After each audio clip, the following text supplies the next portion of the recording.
Maria Felipe, para os mais chegados, perdidos, mais chegados depois, ela compôs aí a biografia de Joaquim Portugal em versos, né? E o nosso companheiro Luiz Coimbra vai fazer a leitura para nós. Que de vez em quando o Pedro chega assim, você não quer declamar, não, eu estou com um problema assim nas 10 páginas, vamos dizer que não quer declamar, né? Isso aí ela já chegou a pedir para ler só, né? Chega assim 2 dias antes, né? Você não guarda. Né? Mas nosso companheiro Luiz, quem sabe já vai declamar, né?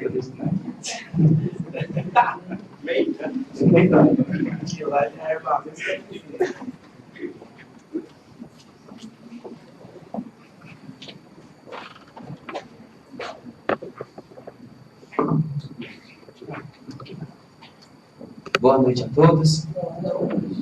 Uma simples leitura. Joaquim Portugal. Um nome, uma história. Em 6 de agosto de 1906, na Bahia, nascia Joaquim Alves Portugal, filho de Maria Meira e Exupério Alves. Era então o 9º filho do casal. Ficou órfão de pai e de mãe aos 9 anos de idade. Foi viver com o tio Jacinto. Joaíma era agora a sua cidade. Com o apoio de alguns padres e do bispo de Araçuaí, estudou e viajou com eles. Aprendeu muitas lições ali.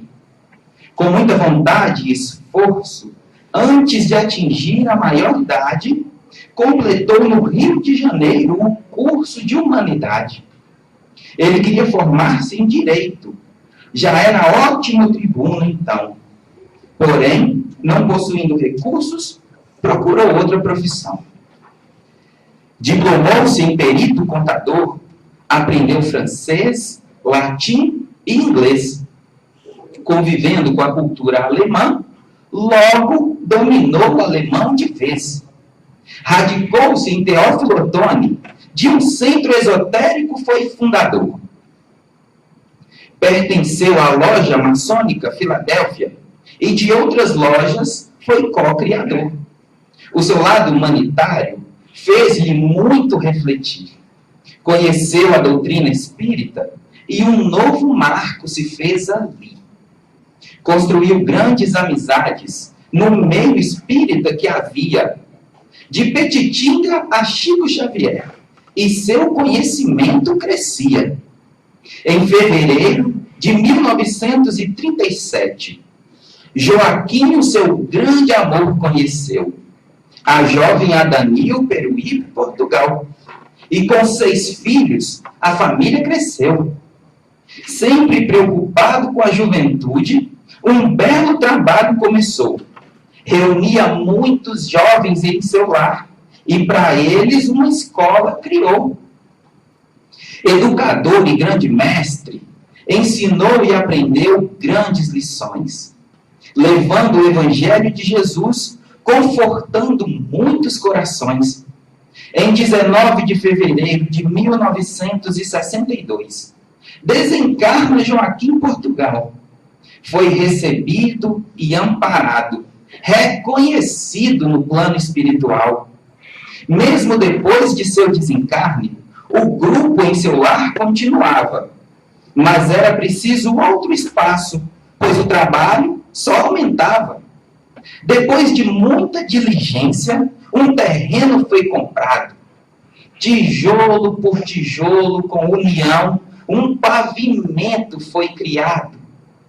Na rua Coronel Ramos, ali então prosseguia o grupo José Kleber, que com irmandade crescia.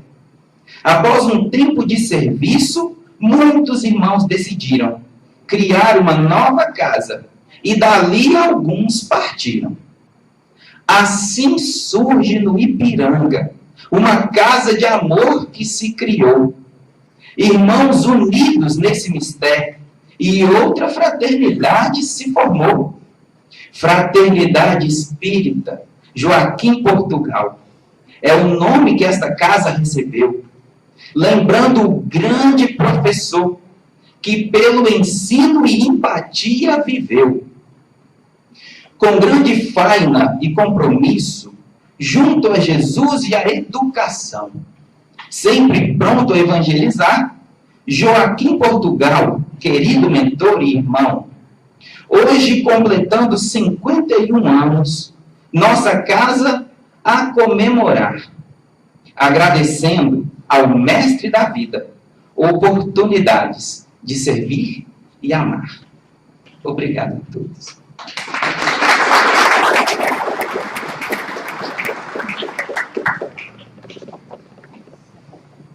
Nós vamos apresentar o nosso companheiro que fará a palestra da noite, o Evangelho da Noite. O nosso companheiro Geraldo Rocha, professor com formação em letras e em matemática pura.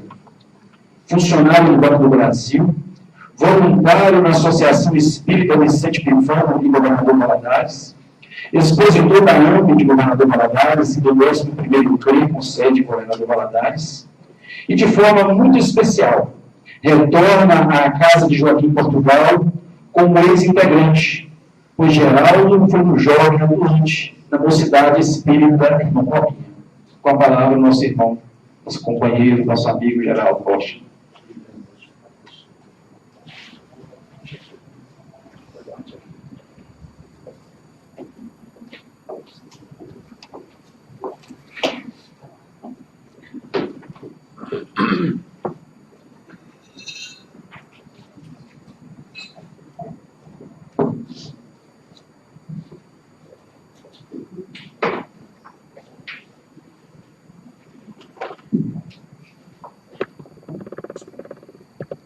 Caras irmãs, caros irmãos, o nosso boa noite.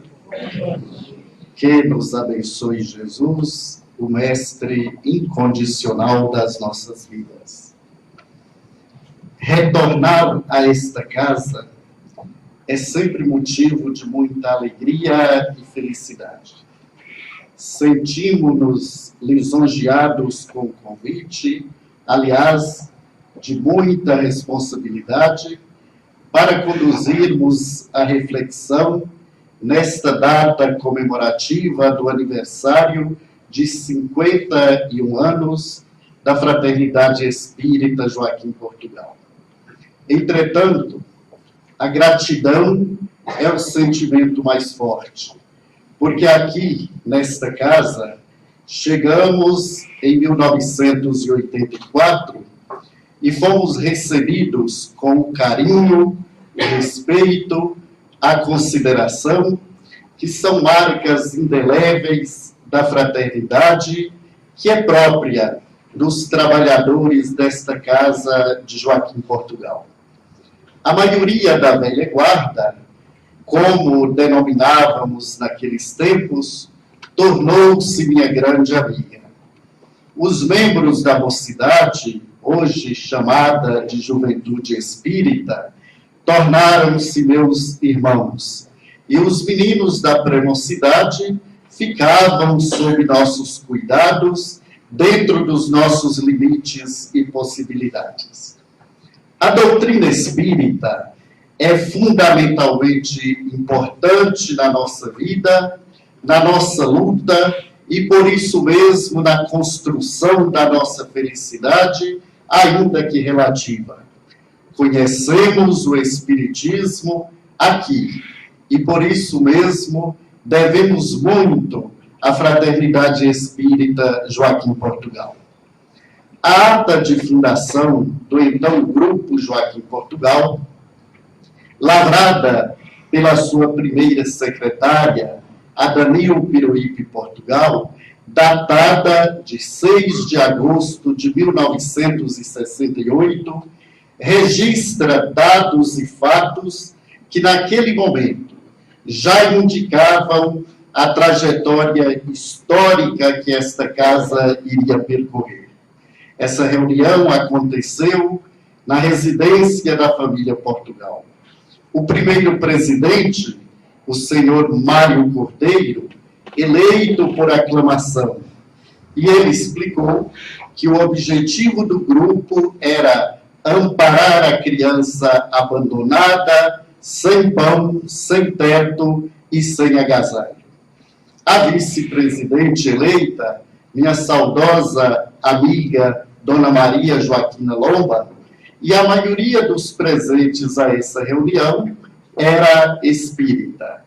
O início dos trabalhos já foi dado o tom da marca dos nossos trabalhos espíritas, quando Dona Danil leu o Evangelho e Dona Maria Lomba fez a prece de início dos trabalhos.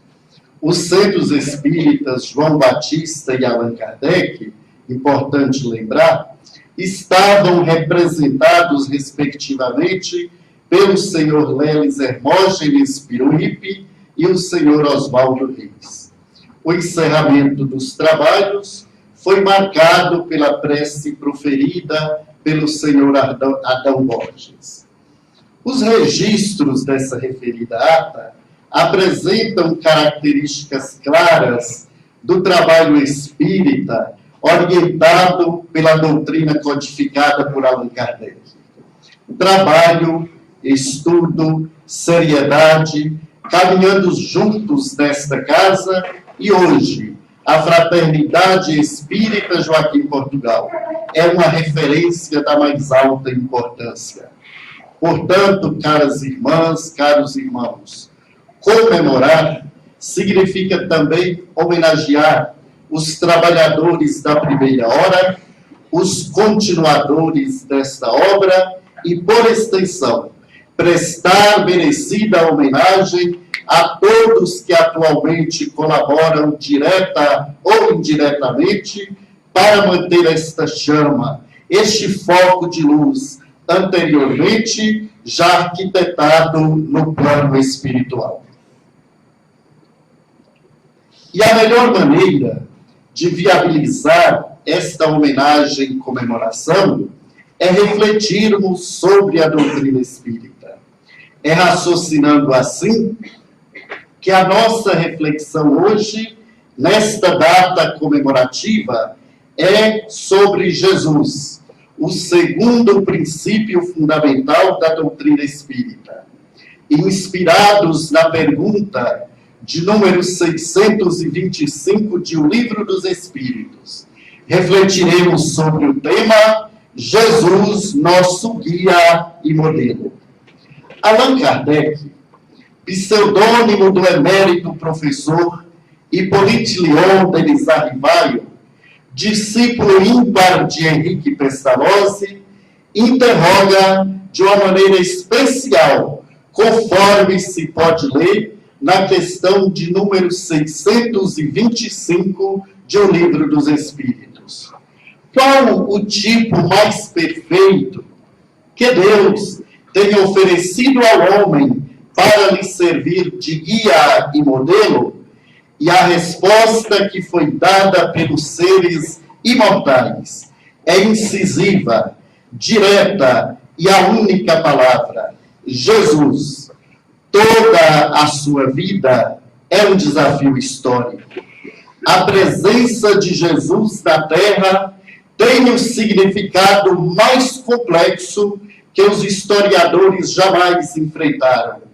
As anotações a respeito da sua existência estão reduzidas particularmente aos narradores dos evangelhos, a uma breve notícia de Flávio Joséfo, historiador do povo hebreu, e a uma breve notícia de Flávio Joséfo, historiador do povo hebreu, que mostra a tradição de uma época.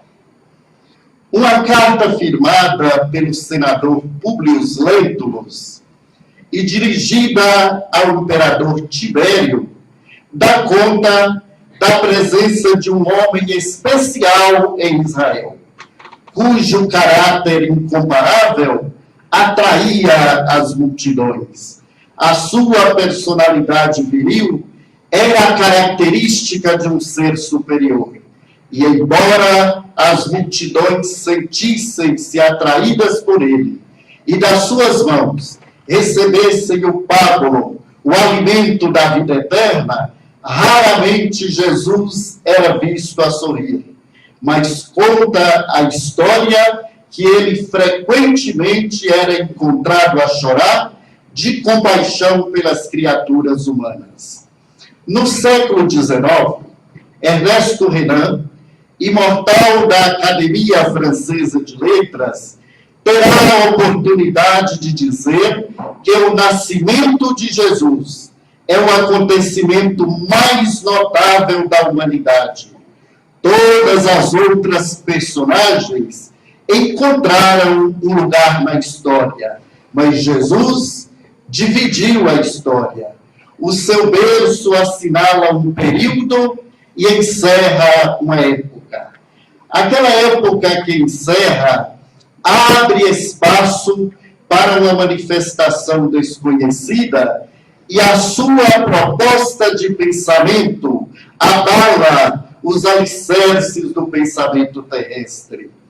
Com a sua figura em comum, Jesus comoveu a humanidade. 20 séculos depois de ter estado conosco, é o ser mais presente na civilização e na ética de que se tem notícia. Antes dele, Krishna, Buda, Lao Tse, Hermes Trismegisto, Sócrates, Platão, Aristóteles, Pitágoras, estabeleceram as bases de um comportamento filosófico de natureza moral e de consequências religiosas que assinalou de alguma forma a conduta das criaturas humanas. Mas Jesus foi diferente. À medida que o tempo passa, mais ele se encontra impregnando vidas. E de tal forma as impregna que as transforma e as leva ao sacrifício em um incomparável legado a que a humanidade não estava acostumada. As criaturas humanas somos belicosos. Nos diferentes períodos da Terra, disseminamos a guerra, estabelecemos a dominação arbitrária, o poder, vencemos os mais fracos, tripudiamos sobre as gerações vencidas, e graças a isso, a política guerreira foi sempre dominadora e arbitrária. Jesus reverteu a ordem do conhecimento terrestre e estabeleceu como paradigma da vida a realidade do amor. E tem sido através do amor que ele tem modificado homens e mulheres que se lhe entregam em verdadeiro holocausto, com absoluta abnegação e com devotamento total. Ninguém que a Jesus se equipare. Aquele que conhece Jesus e que trava relações de amizade com ele, nunca mais será o mesmo. Jesus tem um condão de penetrar a alma e de dulcificar as amarguras, fortalecer na fragilidade e erguer o indivíduo combalido, dele fazendo um herói. Foi graças a esse amor com que ele impregnou a história, que se tornou por excelência o amigo dos homens e das mulheres, e por característica o mestre de todos os indivíduos através dos tempos. Em uma reflexão psicanalítica, seria possível descobrir-se quem é esse homem que até hoje nos fala de mansinho, que nunca se impõe, mas de cuja presença nós não podemos evadir. Quem teria sido realmente Jesus?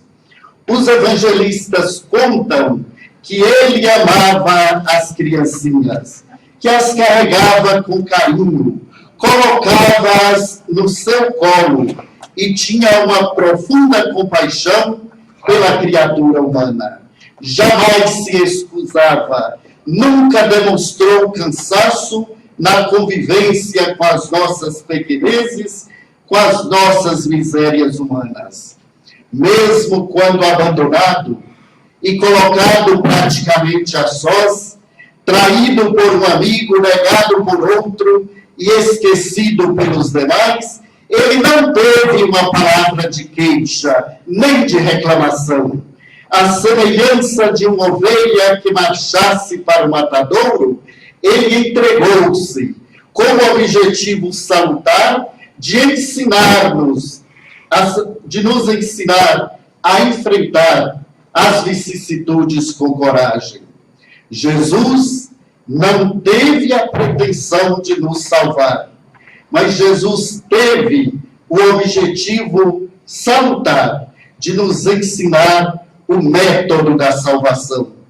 A figura de Jesus é impressionante, porque aqueles que o conheceram, na sua grande maioria, procuraram benefícios imediatos e o abandonaram logo após, porque ele não viera para o seu tempo, e sim para mudar a história da humanidade.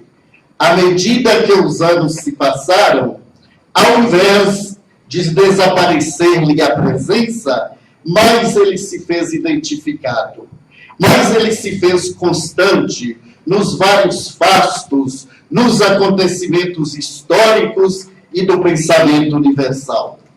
Basta que nos recordemos de que um adversário cruel da sua palavra, estando em viagem para matar aqueles que o seguiam, sentindo-se fulminado por um fenômeno paranormal, em pleno deserto, às portas da cidade famosa de Damasco, mudou a vida. E ao mudar a vida, mudou também a vida do Ocidente, porque ele teve a coragem de abandonar a pequena região de Israel e viajar por todo o mundo mediterrâneo, trazendo a notícia da Boa Nova. Paulo, melhor do que ninguém, desde o momento de Damasco, quando ainda era Saulo, percebeu que a sua entrega a Jesus deveria ser total e plena. E graças a ele, conhecemos hoje o cristianismo.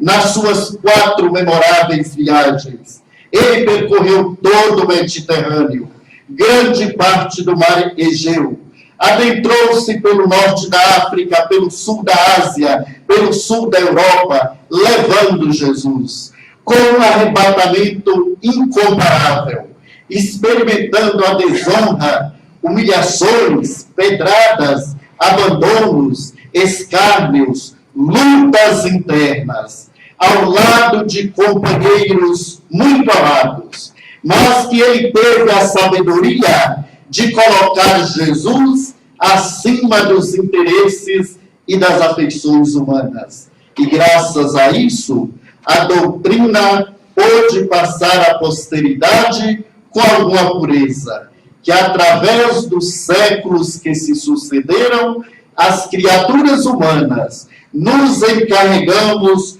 de deslustrar, de perturbar, de tirar o seu brilho. Paulo de Tarso, a quem devemos o cristianismo no Ocidente, é resultado dessa força incomparável da presença de Jesus em nossas vidas. Mas logo depois dele, mesmo aqueles que titubearam foram tomados por uma energia estranha e resolveram enfrentar a má vontade, a intemperança e o ódio romano como farisaísta, oferecendo-se em regime de totalidade e sacrifício para que a palavra de Jesus pudesse permanecer incorruptível através dos milênios. Os holocaustos a que foram levados os seus discípulos atingiram a expressiva soma de mais de 1 milhão de vidas que foram vilmente assassinadas sem julgamento, que foram exiladas, que perderam todos os bens para não perderem a dignidade de o amar. E mais tarde, por volta do século II a IV, a escola neoplatônica de Alexandria adotou-o como patrono. E as maiores personalidades do pensamento filosófico da época aceitaram-no como verdadeiro divisor de águas. Agostinho, Orígenes, Tertuliano, Proclo, Jâmblico, Eusébio, Porfírio, e apresentaram a visão otimista da vida, fundamentando a sua teologia patrística na reencarnação. E quando se pensava que a noite medieval iria apagar-lhe a presença, graças ao absurdo dos dogmas e ao totalitarismo da fé que se aliara ao Estado, em detrimento da pureza dos ensinos de Jesus, ele reaparece e vai buscar em um pequeno burgo a figura admirável de Francesco Bernardoni para reerguer-lhe a igreja moral. E graças àquele homem frágil, de características orientais, que ele escutou a voz chamando-o para sublimar os seus ensinamentos, a humanidade vai encontrar um novo sol.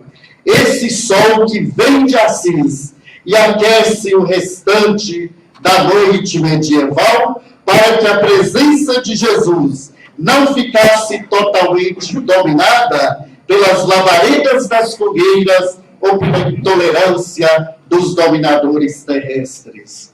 Logo depois, outros homens e mulheres são atraídos pela sua voz dulcíssima, e a humanidade conhece uma jovem que desejava casar-se e que, ao manter um contato direto com Jesus em um estado de transe, ela entrega-lhe a vida em testemunho de abnegação, e a humanidade conhece Teresa d'Ávila, a grande doutora que sensibiliza o pensamento da filosofia e da teologia e abre as portas à dignidade, à fé, restaurando a pureza dos monastérios. Ao lado dela, São João da Cruz, que se levanta para uma vida mística, Pedro de Alcântara, que se lhe entrega em devotamento especial, são a realidade da noite medieval, abrindo espaço para o período dos descobrimentos e da renascença, quando é o próprio Jesus que vem e ilumina as artes, e a sua presença fascina Miguel Ângelo, Rafael Sanzio, Botticelli, deixando marcas inconfundíveis da sua beleza e da sua ternura, imortalizadas na arte da pintura, na arte da estatuária, na literatura, na poesia e no pensamento filosófico. Esse homem é Jesus, o mestre incondicional de nossas vidas, que diante da era nova que se abre para a humanidade, ele continua a fascinar pessoas, quando é natural que o ouvido, que o esquecimento tombe sobre a memória dos antepassados. Aqueles outros que também estiveram abrindo espaços na terra, permaneceram como figuras de museus ou ficaram silenciosos nas imensas bibliotecas amortalhados. Mas não Jesus. Com ele não existe uma posição de diferença. Ou se o ama ou se o detesta. É o que nós percebemos claramente com o materialismo. A erupção do materialismo a partir do século XVII vem estabelecer uma necessidade de definição contra a fé. Mas a fé religiosa, a fé formalista, a fé desestruturada de razão. E, naturalmente, a figura de Jesus é levada ao desprezo e considerada uma presença chula. E ele experimenta a zombaria, a crítica mordaz e a indiferença. Mas, ao mesmo tempo, ele renasce, através da alma alcandorada de Blaise Pascal, que é considerado por Chateaubriand como a maior personalidade do pensamento do mundo. Aquele jovem que escreve os seus pensées, os seus pensamentos, portadores de uma mística profunda a respeito da beleza cristã, e que se faz um dos pais da matemática contemporânea, abrirá espaço para que Jesus se adentre pela literatura, para que ele abandone a restrição religiosa e passe a ser a figura ideal dentro de uma ética e de um comportamento saudáveis. Quando mais tarde, o Marquês de Beccaria resolve lutar contra a pena de morte, seguindo a inspiração de Jean-Jacques Rousseau, seu mestre e inspirador, ele tem em mente a figura do mártir sem culpa, do condenado injustamente, e assevera que, por mais justa que seja a pena de morte, quando ela comete uma atrocidade, uma injustiça, ela perde todo o seu valor. E por isso mesmo, ele tem a coragem de atacar contra essa pena bárbara, que é remanescente do primarismo da criatura humana e da falência do Estado quando não pode educar. Mas Jesus adentra-se pelo século XIX. E nessa oportunidade, ele traz um acompanhamento luminífero de mulheres e homens extraordinários, cujas vidas servem de parâmetros a milhares de vidas, quais Catarina de Siena, que se fez conselheira do Papa, Rita de Cássia, que realizava fenômenos incomparáveis, tornando-a a santa dos impossíveis. Ou, por outro lado, Messier Vincent, o conselheiro da corte francesa, que ao ser tocado por Jesus, abandonou a opulência das Tulherias para atender os miseráveis de Paris. Na grandeza da sua alma, o suave Vicente de Paulo percebe o sofrimento que dizima a massa, que passa fome e que é vítima da peste, enquanto o palácio exulta de sensualidade e de frivolidade. E ele sai a mendigar em nome de Jesus, para atender os esfaimados que o inverno rigoroso vergasta, elimina e deixa as marcas terríveis da destruição. E conta uma velha história, que acercando-se de um daqueles nobres, cuja vida dissoluta ele conhecia bastante como seu confessor, distende a mão direita e pede uma ajuda, porque ele desejava ajudar os esfaimados de Paris. E o príncipe, vulgar e promíscuo, escarra-lhe na sua mão, e sem perturbar, ele responde com naturalidade: muito obrigado, isto é o que eu mereço. E apresenta-lhe a mão esquerda e lhe diz: agora dê-me para os meus pobres. E ante essa humildade natural, ante essa presença de Jesus, tão espontânea, o devasso se rende e lhe diz emocionado: Messier Vincent, ensina-me a ser como tu. E ele responde: como o discípulo pode tornar-se mestre, senão apresentando-te aquele que me fez ser como tu pensas que eu sou? E lhe fala de Jesus. Vicente de Paulo sai e convida uma jovem mulher para ajudá-lo no atendimento aos necessitados. Uma dama da nobreza, Luísa Marillac, abandona a ostentação e vai trabalhar com ele em favor dos desafortunados do mundo. Mas eles estão repetindo as velhas histórias dos primórdios do cristianismo. Naqueles dias iniciais, era necessário a doação da vida através do sacrifício total na arena romana. Sem nenhuma apologia pela dor, sem nenhuma manifestação masoquista, o cristianismo, nas suas nascentes, era uma doutrina de libertação do sofrimento. O indivíduo aderia à proposta de Jesus Cristo para ganhar o reino dos céus. As suas renúncias, os seus devotamentos, os seus sacrifícios objetivavam a conquista maior, a da plenitude. Os primeiros discípulos, os apóstolos e aqueles continuadores dos primeiros 300 anos entenderam perfeitamente o significado da vida espiritual.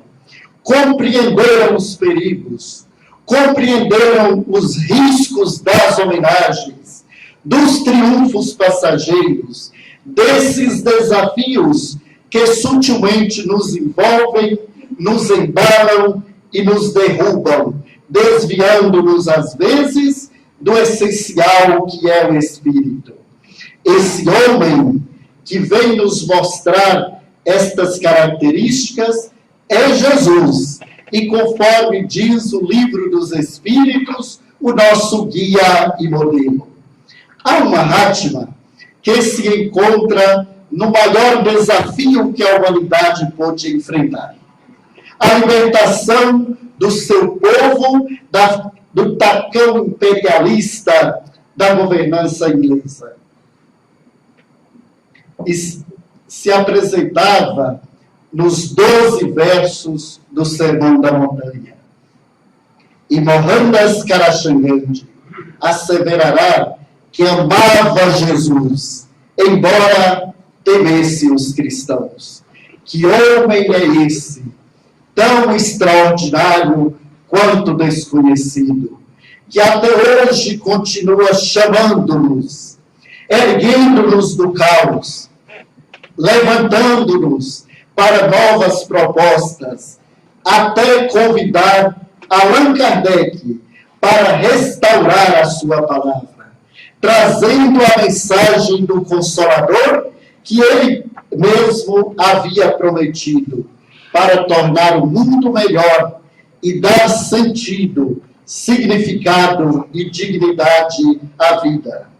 Com o advento da doutrina espírita, a 18 de abril de 1857, ele que volta, já não mais crucificado na nossa ignomínia, livre, amigo das nossas ansiedades, companheiro das nossas horas solitárias, confessor das nossas amarguras, devotado, convidando-nos para superarmos a fragilidade e nos enfrentarmos no país de nós mesmos, onde ele governa soberano. O Espiritismo nasce da sua promessa de João 14,16. E ele toma a barca da fé raciocinada a partir do século XIX e começa a singrar os mares tumultuados e convulsos do pensamento histórico para chegar aos corações e lhes falar da felicidade e do amor. Que homem é esse? Esse homem é Jesus, o nosso companheiro de todas as horas. Certo dia, um menino pobre que falava com a sua genitora, dominado pela saudade incoercível da sua ausência física, ouviu o que ela lhe disse: Chico, pense em Jesus, meu filho, e não tema nunca. E o menino Francisco Cândido Xavier aceitou a sugestão da sua genitora e desde aquele dia, pelo recuado ano de 1915, nunca mais se apartou da doce presença de Jesus, tornando-se a ponte mais iluminada do século XX entre as criaturas e o seu guia e modelo. A sua mediunidade incomparável recende o aroma do Evangelho de Jesus. A sua vida de renúncia e de abnegação tem todo o odor da santidade de Jesus. Os seus silêncios homéricos e as suas lágrimas acerbas fazem lembrar as traves que um dia carregou Jesus. E até quando estava ultrajado pela idade avançada, até quando o Chico, já sem fisicamente aguentar, até neste momento, ele estava orando a Jesus e atendendo as imensas filas dos aflitos que eles iam beijar a mão e receber um sorriso, um olhar, uma palavra de alento, porque Jesus é a força que o sustenta e é o farol que nos ilumina na grande noite da cultura moderna. Esse homem que nos ensina essas lições é Jesus, o nosso irmão maior. Ele não prometeu às criaturas oropéis e glórias e poder e triunfo. Muito pelo contrário, jamais nos iludiu. Meu reino não é deste mundo, mas lembrai-vos de mim. Eu venci o mundo. Todos aqueles que estiveram na terra, com as exceções compreensíveis, lutaram para vencer no mundo. Ele não. Ele venceu o mundo das paixões, das atrações, das misérias, das seduções, mas também prometeu que aqueles que fossem fiéis até o fim desfrutariam da paz interior e da plenitude que somente Ele as pode dar. Esse homem é Jesus, o divino Rabi da Galileia. Recordemos dos seus ensinamentos, quando Ele nos convoca a segui-lo. Se estáis cansados e aflitos, vinde a mim, tomai sobre vós o meu fardo, recebei o meu jugo e aprendei comigo, que sou manso e humilde de coração.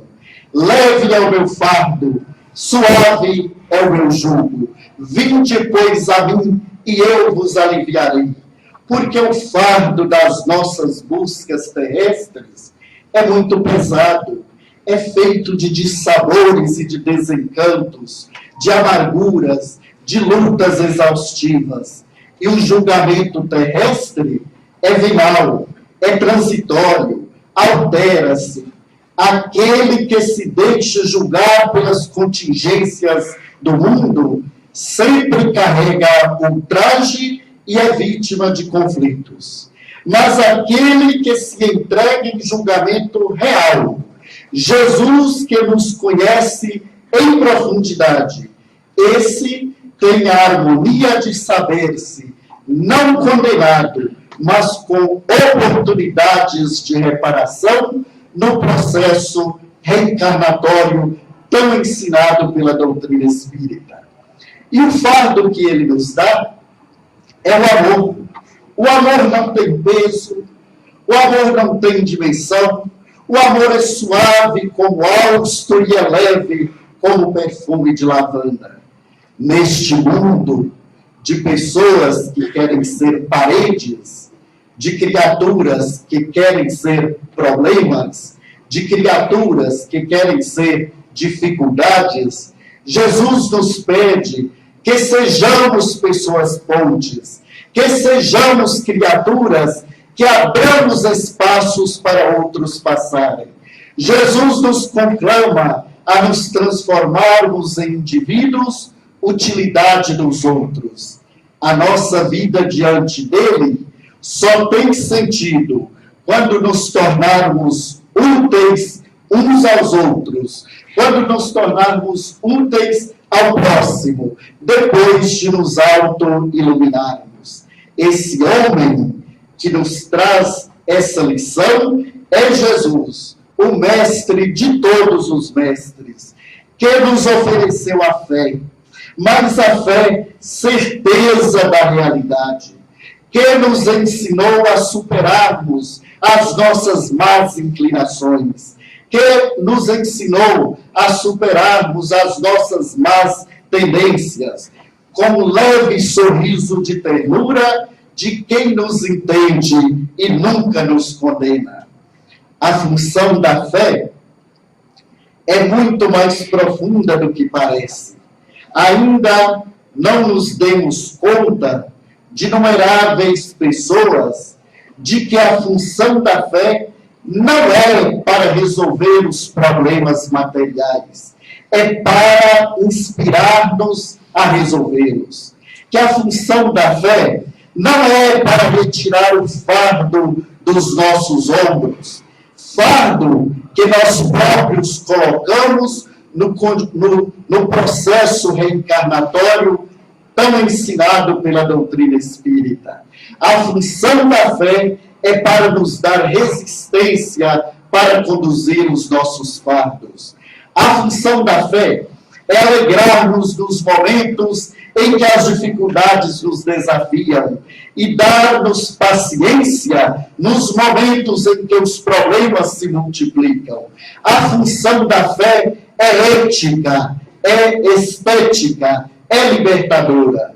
Muitas vezes desejamos que ela se transforme na caixa mágica de Pandora, que ao se abrir, ao invés de sair as misérias da tradição mitológica, saiam as soluções miraculosas para a nossa comodidade, para a nossa forma cômoda de viver, e perturbamos a nossa fé com pedidos e solicitações, esquecendo-nos da transitoriedade do nosso corpo, esquecendo-nos de que somos seres imortais, cuja realidade precedeu o invólucro carnal e sobreviverá à sua transformação e desgaste, avançando na direção do mundo das luzes, para onde nós iremos e que nós já podemos vislumbrar na razão direta em que nos despojemos das paixões e dos atavios, na medida em que aspiremos a uma atmosfera mais elevada, na medida em que pensarmos em uma psicosfera superior. Esse homem Jesus, que nós elegemos como nosso guia e modelo, é o excelente Filho de Deus, nosso irmão maior, que não coube na história, mas que é a própria história de todas as vidas e das nossas vidas, chamando-nos baixinho para que operemos a nossa transformação moral. De nada adianta saber que ele existiu um dia na caminhada carnal, que ele esteve conosco apresentando balizas e dirimindo equívocos, que ele permanece inspirando-nos, se nós não abrirmos espaços para que ele habite na nossa casa emocional. Se nós não tivermos a coragem de o elegermos, aceitando as disposições superiores e entregando-nos em uma atitude de doação plena, para que ele faça da nossa vida aquilo que seja realmente o que há de melhor para nós. Esse homem Jesus, que amava as criancinhas, que atendia às enfermidades, que socorria os corações equivocados com um gesto de ternura. Esse homem Jesus é o ideal mais fulgurante da humanidade, que um dia estará presente em todas as criaturas, como previu Allan Kardec com muita propriedade. Quando o egoísmo bater em retirada e o espiritismo, que é o único antídoto ao materialismo, predominar nas mentes e nos corações, como complemento de todas as doutrinas religiosas, já que lhes dará as bases científicas para a certeza da sobrevivência da alma e da reencarnação, móveis do nosso esforço pela transformação interior. Dia virá, e já se anuncia, já se pode perceber a madrugada nova desse dia que virá, que nós nos daremos as mãos, que nós eliminaremos as nossas diferenças, aceitaremos as nossas afinidades e cantaremos um hino de louvor a esse homem Jesus que nos procura e que ainda é o grande procurado da história, para nos ajudar a sair do caos, evocando-lhe a figura. Caros irmãos, caras irmãs, os cientistas afirmam que a vida universal está sustentada por 4 forças, ou, se quisermos, por 4 interações. A primeira é a força gravitacional. A segunda é a força eletromagnética. A terceira é a força forte e a quarta é a força fraca. Conhecemos sobejamente a força gravitacional. Nós também conhecemos a força eletromagnética. Entretanto, a força forte e a força fraca não são menos do nosso conhecimento, do nosso cotidiano, estão menos presentes nas nossas ilações, nas nossas conversas, mesmo no nosso entendimento. Porque a força forte é aquela incumbida de manter os prótons e os nêutrons no núcleo do átomo. E mantendo os prótons e os nêutrons no núcleo do átomo é uma força de grande expressividade. Enquanto a força fraca é aquela responsável por desestruturar o nêutron, por abrir o nêutron, e então todo o universo está sustentado, na visão dos cientistas, por estas 4 forças que nós não vemos, que nós não tocamos e que tão somente conhecemos os seus efeitos. As pesquisas científicas provam que a vida energética se mostra como nunca, mas as energias mais potentes, mais profundas, a força nuclear forte, a força nuclear fraca, todas essas interações não são mais poderosas do que a única força que nos caracteriza espiritualmente, a nossa força mental. Sim, é essa força mental que galvaniza o mundo, é essa força mental que impulsiona o mundo, é essa força mental que é capaz com que os espíritos superiores, ao estarem reunidos no astro-rei, sustentam o sistema planetário graças ao seu magnetismo mental, ao seu imã mental, e o Espírito Emmanuel, pela mediunidade saudosa de Chico Xavier, estabeleceu uma linguagem belíssima, que o universo é o pensamento de Deus materializado. Todos nós fazemos parte desse psiquismo divino, desse pensamento divino.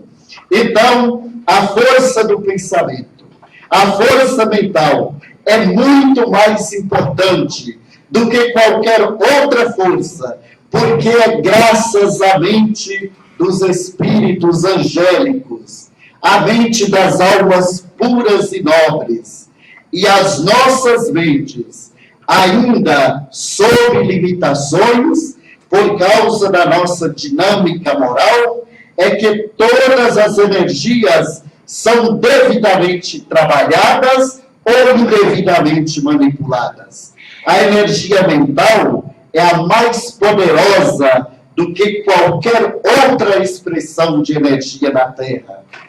Mas a criatura humana, normalmente, não para pensar no seu poder mental. Não foi à toa que o Cristo nos disse: tudo é possível àquele que crê. Tudo que pedires ao meu Pai, em meu nome, com seriedade, com nobreza, Ele vos atenderá. Daí então, nessa hora difícil do mundo, nesses tempos ciclópicos da Terra, nesses dias em que ouvimos falar de guerras, de misérias, de corrupção, de prostituição, de vandalismo, de abandono, de loucura, de pobreza ética, cabe-nos ter o cuidado com a nossa vida pessoal. Não podemos esperar que a humanidade se renove para que nós, pessoalmente, nos renovemos. Não podemos justificar: eu faço porque todo mundo faz. Eu sou porque todo mundo é. Eu gosto porque todo mundo gosta. Porque a cada um será dado conforme as suas obras. Nós devemos fazer o que a nossa consciência manda.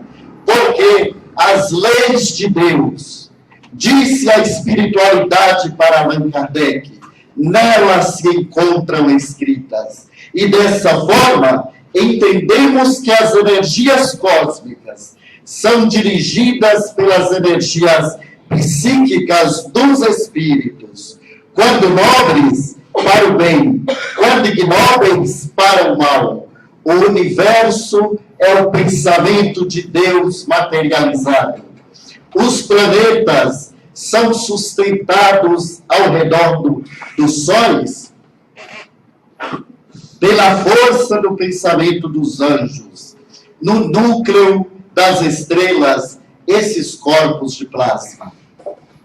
Caros irmãos, caras irmãs, mas é possível sintetizar o amor de Jesus em uma bela narrativa ditada pelo espírito Humberto de Campos ao venerando médium Francisco Cândido Xavier. Ele conta que na quadra primaveril, um homem de rara beleza estava sentado na escadaria do templo de Salomão.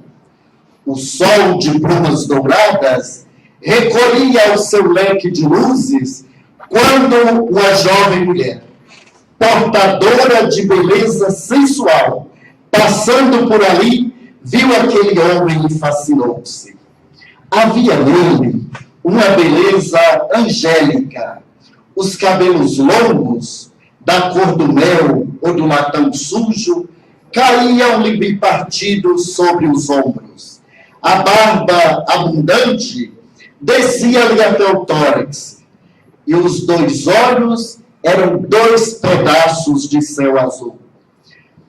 E a jovem meretriz, acostumada ao jogo das paixões, deteve-se diante daquele homem e lhe disse: Nazareno, pois que ele o era, e estava com as características da sua cidade Nazaré.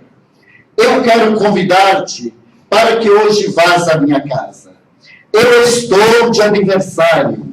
Eu sou uma vendedora de perfumes. Os homens dizem que o meu colo recende o aroma das flores de Séfolis e que os meus lábios têm o sabor do mel. Hoje eu estarei dando um banquete. Eu resido naquela vila, ali ao lado do templo. Desejo convidar-te para que sejas o meu hóspede especial. Quero te dizer uma coisa. Hoje eu não aceitei clientes. Recusei o sacerdote do templo, o príncipe e o legionário romano. Tu irás? O homem estranho contemplou aquela jovem mulher, bonita e perturbada, e disse: hoje eu não posso. Ó Nazareno, eu não fui muito clara. Eu quero dizer-te que tu és o meu hóspede e eu não te cobrarei nada. Gostaria que estivesses no meu banquete. Eu colocarei uma escrava núbia para bailar desnuda diante de ti. E lavarei os teus pés, que estão sujos do pó. Tu és estrangeiro, porque eu noto que as suas alpercatas estão gastas, e tu trazes as marcas do caminho. Pois eu lavarei os teus pés em uma bacia de prata com perfumes de nardo, e enxugá-los-ei com os meus cabelos. Tu virás? Ele olhou-a, e sorrindo melancólico disse-lhe: perdoe-me, mas hoje eu não posso. Ó Nazareno, como eu me farei entender?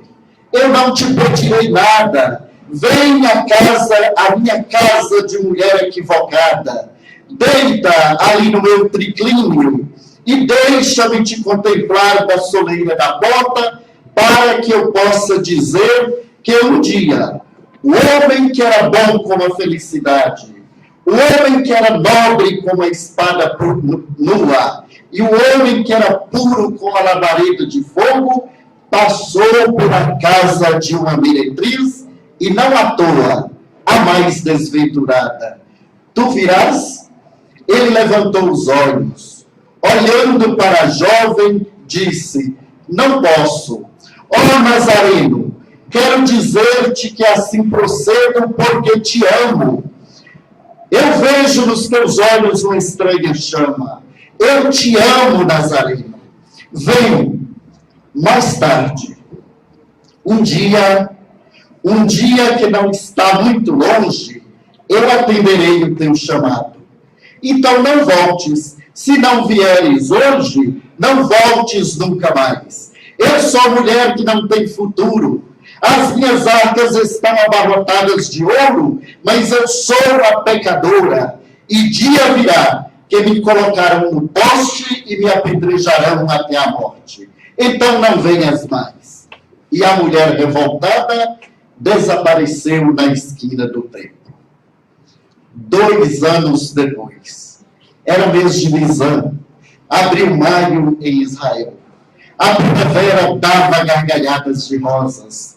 Havia um suave perfume de lavanda no ar.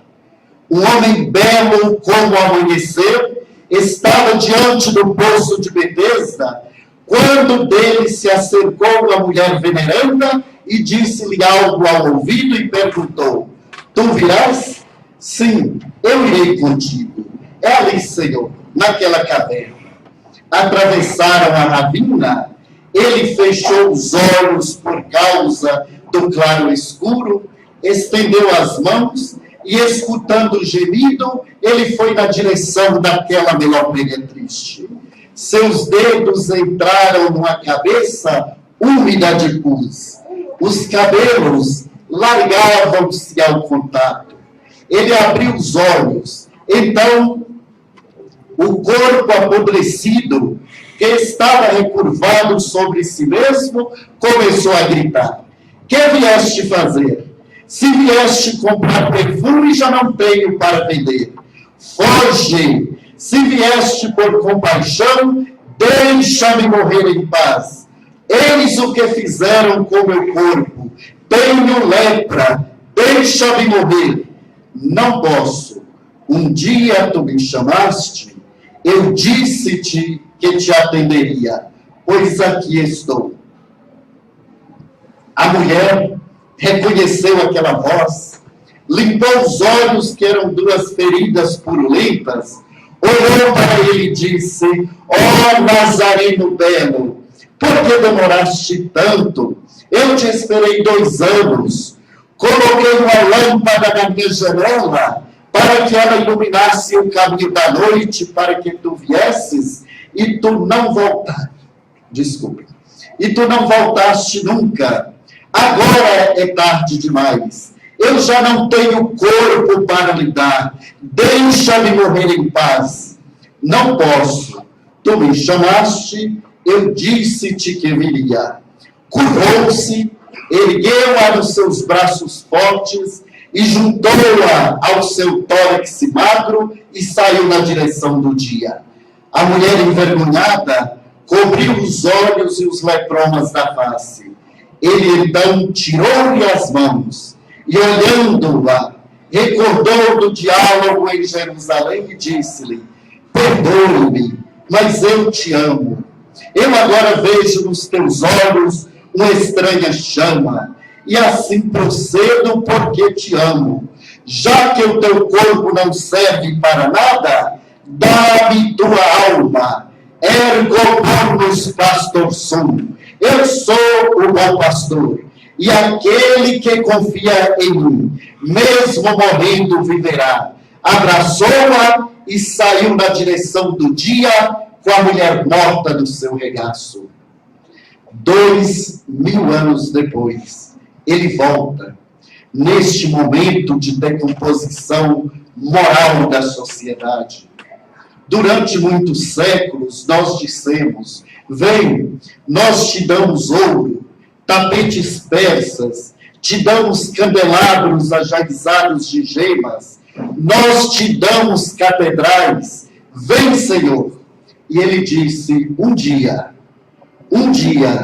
e agora, quando nós estamos esmagados por conflitos internos e por dores externas, ele volta e diz suavemente: vinde a mim todos vós que sofreis, tomai sobre vós o meu fardo, recebei o meu jugo e aprendei comigo que sou manso e humilde de coração.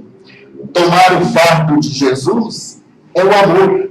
Ser brando de coração é dar-se uma nova oportunidade. Nesta hora, cabe-nos pensar no que temos feito da nossa energia mental. Quantas pessoas que se aposentam por dentro, que morrem por dentro, porque querem, se achando velhas, se achando incapazes, achando que não tem mais nada a dar à vida ou a fazer pela vida, e vão se matando.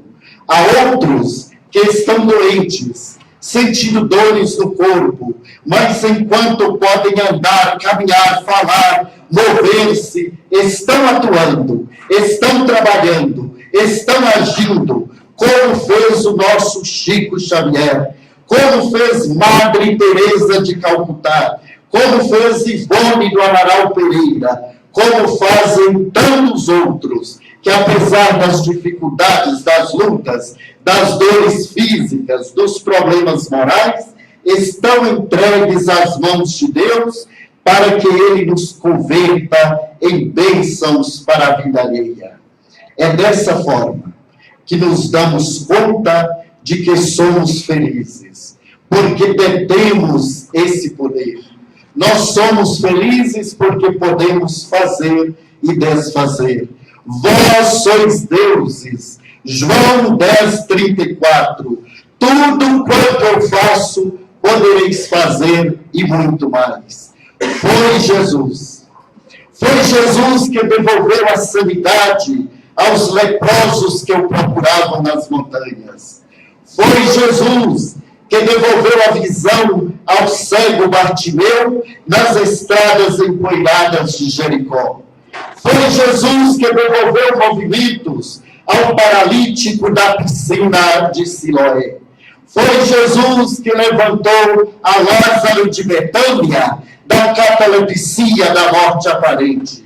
Foi o mestre de Nazaré que ergueu a filha de Jairo, dizendo que ela apenas dormia. Talita, cumi, menina, levanta. Foi Jesus que devolveu a sua mãe, o filho da viúva de Naim, o adolescente enrodilhado em lençóis.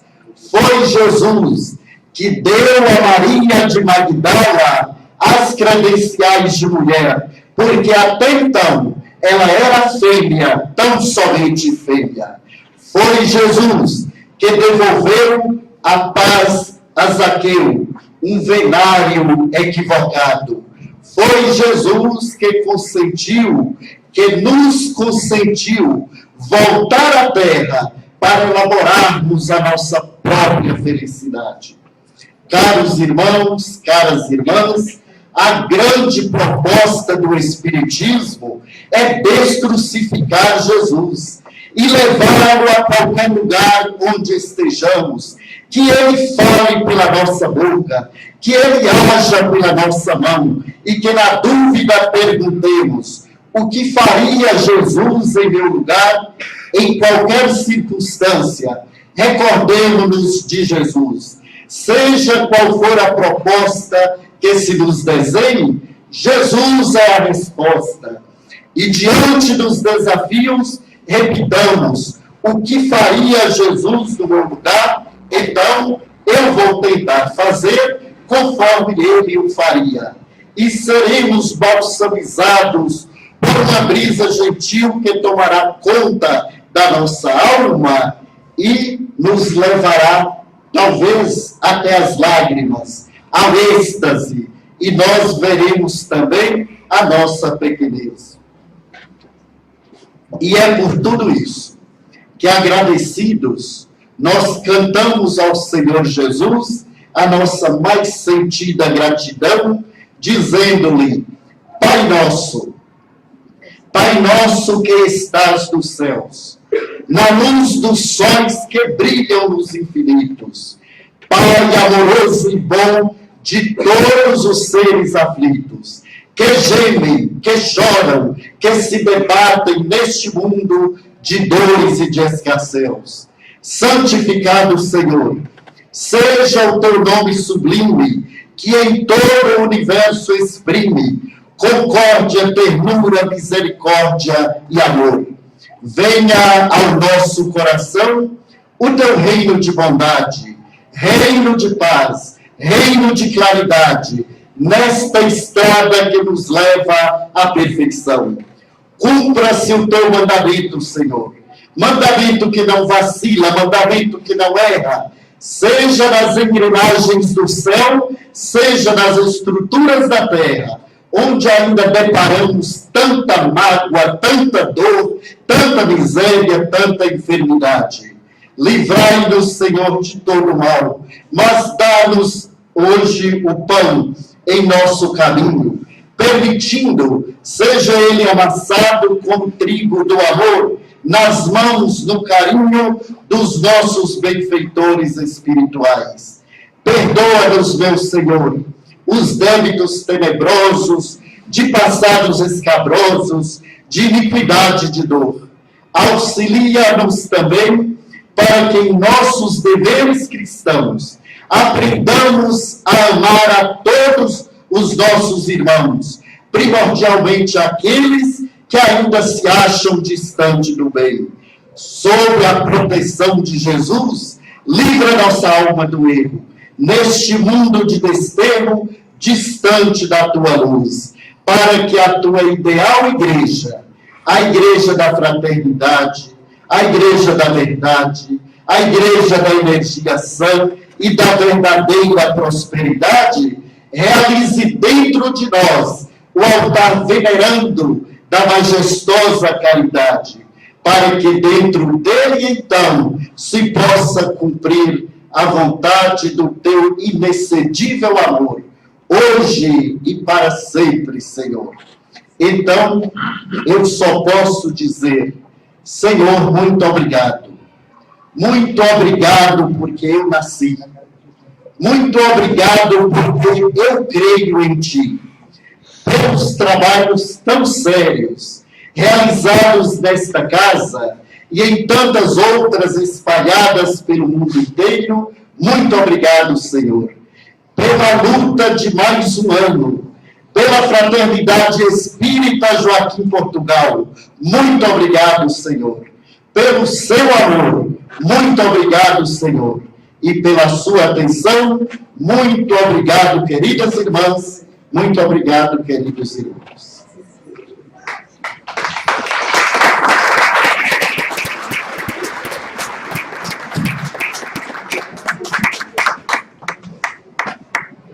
fica aí a nossa gratidão, né? O nosso companheiro Geraldo foi tão firme como a rocha, né? O Geraldo Rocha, mas tão amoroso, né? Falando de Jesus de maneira poética, carinhosa, amorosa, envolvendo os nossos corações. Tanto é que tinha chegado a nossa companheira Maria José, você faz a prece no final para nós? Faço. E na hora que ele começou com a poesia, eu pensei, já é a prece. Ela, pela sintonia, ela falou assim, isso aí já é a prece.